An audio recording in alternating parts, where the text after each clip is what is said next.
సరదా సాహసపు ఎత్తులను ఎక్కడానికి ఎన్ని ఎత్తులు వేయాలో పూర్తి వివరాలకు చదవండి రేపటి సాక్షి దినపత్రిక.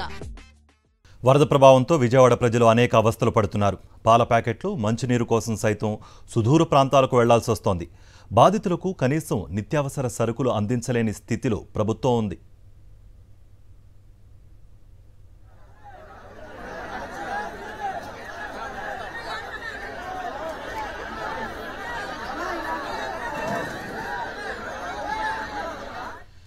వరద ప్రభావంతో విజయవాడ ప్రజలు అనేక అవస్థలు పడుతున్నారు. పాల ప్యాకెట్లు, మంచినీరు కోసం సైతం సుదూర ప్రాంతాలకు వెళ్లాల్సి వస్తోంది. బాధితులకు కనీసం నిత్యావసర సరుకులు అందించలేని పరిస్థితిలో ప్రభుత్వం ఉంది.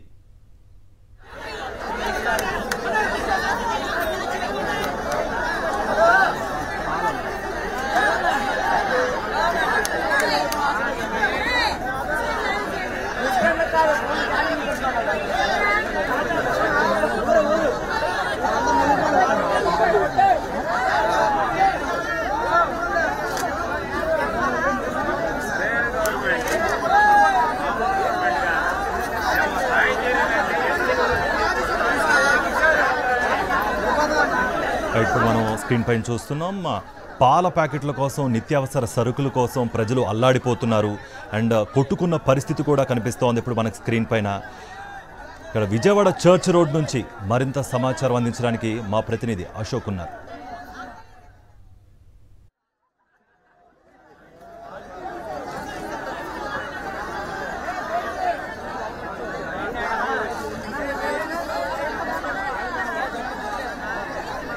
రైట్, ఇప్పుడు మనం ప్రస్తుతం సాక్షి స్క్రీన్ పైన ఎక్స్క్లూజివ్గా చూస్తున్నాం. వరద ప్రభావిత ప్రాంతాల్లో జనం ఇటు నిత్యావసర సరుకులు, పాల ప్యాకెట్లు, వాటర్ ప్యాకెట్ల కోసం అల్లాడిపోతున్న పరిస్థితి అయితే కనిపిస్తోంది. ఇప్పుడు ఒక మిల్క్ వ్యాన్ దగ్గర ప్రజలు ఆల్రెడీ పాల ప్యాకెట్ల కోసం కొట్టుకుంటున్న పరిస్థితి అయితే కనిపిస్తోంది. ఇక అందరికీ పాల ప్యాకెట్లు ఇవ్వలేని పరిస్థితి అయితే కనిపిస్తోంది.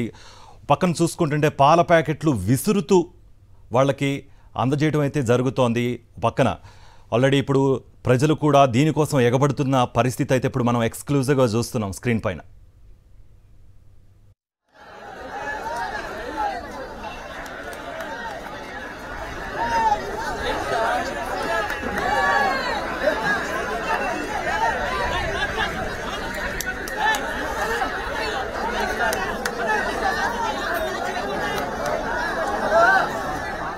రైట్, ఒకవైపు లెఫ్ట్ సైడ్ చూసుకుంటే పాల ప్యాకెట్ల కోసం జనం ఎగపడుతున్న పరిస్థితి అయితే కనిపిస్తోంది. ఇప్పుడు రైట్ సైడ్ వ్యాన్లో ప్రజలకు వాటర్ బాటిల్స్ కానీ లేక ఆ వాటర్ బాటిల్ క్యాన్స్ కానీ అందజేస్తున్న పరిస్థితి అయితే కనిపిస్తోంది. ఇటు పాల ప్యాకెట్ల కోసం విపరీతంగా క్రౌడ్ ఉన్న పరిస్థితి అయితే కనిపిస్తోంది.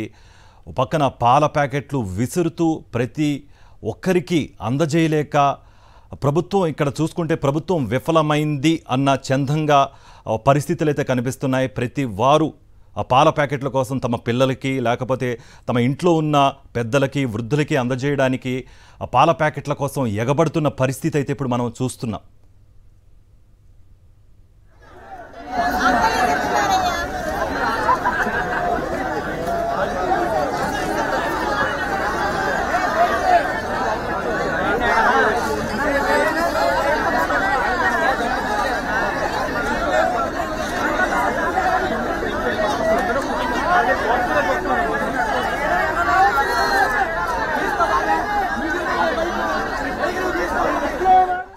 వరద ప్రభావంతో విజయవాడ ప్రజలు అనేక అవస్థలు పడుతున్నారు. పాల ప్యాకెట్లు, మంచినీరు కోసం సైతం సుదూర ప్రాంతాలకు వెళ్లాల్సి వస్తోంది. బాధితులకు కనీసం నిత్యావసర సరుకులు అందించలేని పరిస్థితిలో ప్రభుత్వం ఉంది.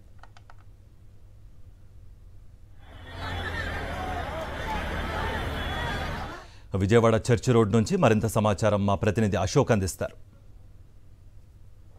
విజయవాడ చర్చ్ రోడ్లో బాధితులు భారీ సంఖ్యలో ఉన్నటువంటి నేపథ్యంలోనే సహాయ కార్యక్రమాలు చేస్తున్నామని చెప్పేసి అధికార పార్టీ నేతలు, ఇటు అధికారులు కూడా ప్రచారం చేసుకుంటున్నప్పుడు కూడా ఇక్కడైతే కనీసం సహకారం అందట్లేదు, సాయం అందట్లేదు అని చెప్పేసి కూడా బాధితులు అయితే ఆవేదన వ్యక్తం చేస్తున్నారు. కొంతమంది మహిళలు ఒకసారి మాట్లాడదాం. అమ్మ చెప్పండి, ఎట్లాంటి ఇబ్బందులు ఎదుర్కొంటారమ్మా? మాకు వాటర్ వచ్చిన ఇళ్ళకి వాటర్ వచ్చినాయి.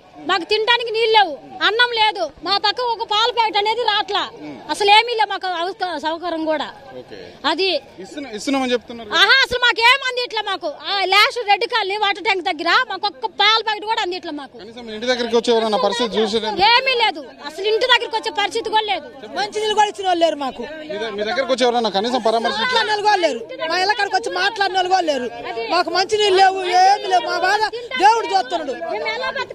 అసలు మాకు ఎవరో లేకుండా తీసుకెళ్తాము, వాళ్ళే అమ్ముకుంటారు, దాచుకుంటారు, వాళ్ళే తింటారు. రోడ్ల మీద ఎత్తున్నామంటే దాచుకుంటారు. మాకేమీ లేవండి. మాట్లాడుతున్నారు మీ పార్టీ తరఫున, మీ పార్టీకి ఇస్తారు, మాకు లేదు. అక్కడ ఉన్నారు వెళ్ళరని చెప్తున్నారు షరీఫ్ తరఫున. పార్టీ అని చెప్పండి. విపత్కర పరిస్థితులు కూడా పార్టీల గురించి పార్టీ గురించే మాట్లాడుతున్నాడు. ఆ దొంగనా పట్టేది పార్టీ కావాలంటే వాడికి, పార్టీ కావాలా, మనుషులు కావాలా వాడికి. ఇప్పుడు మనుషులు ఎలా బతకాలి? మేము ఆ పక్కన మేము ఎలా బతకాలా? రెడ్డి కాలు ఉన్నాము, మాకు తినడానికి లేదు, పాలు లేవు, మంచులు లేవు, ఒక తాగడానికి అవకాశం కూడా మాకు లేదు. మేము ఎలా బతకాలా? అక్కడ కరెంటు లేదు, ఈ వాటర్ ఇళ్లలో ఇంత లోతులు వచ్చింది, మేము ఎలా బతకాలా?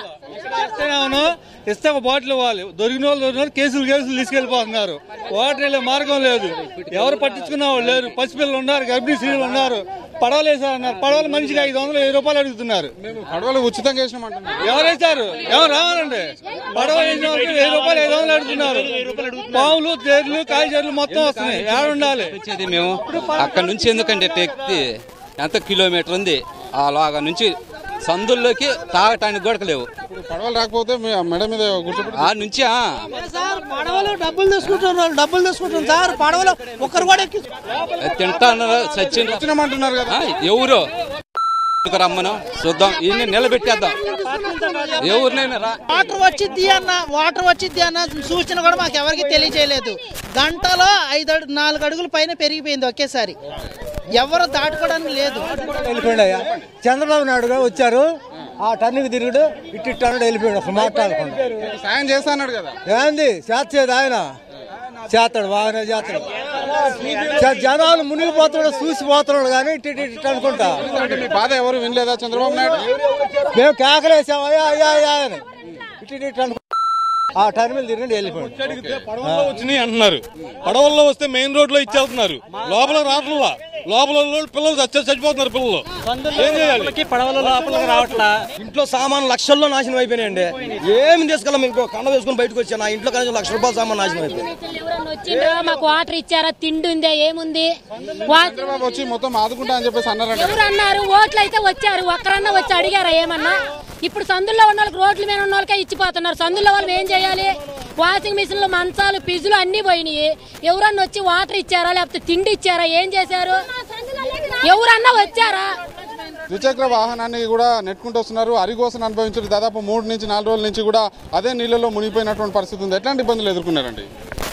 చాలా ఇంతకుముందు అసలు లేదు, ఇప్పుడైతే పెద్ద ఇళ్లలోకి కూడా వచ్చేసి అవన్నీ తట్టుకుని కరెంట్లు లేవు, వాటర్ నీళ్ళు లేవు.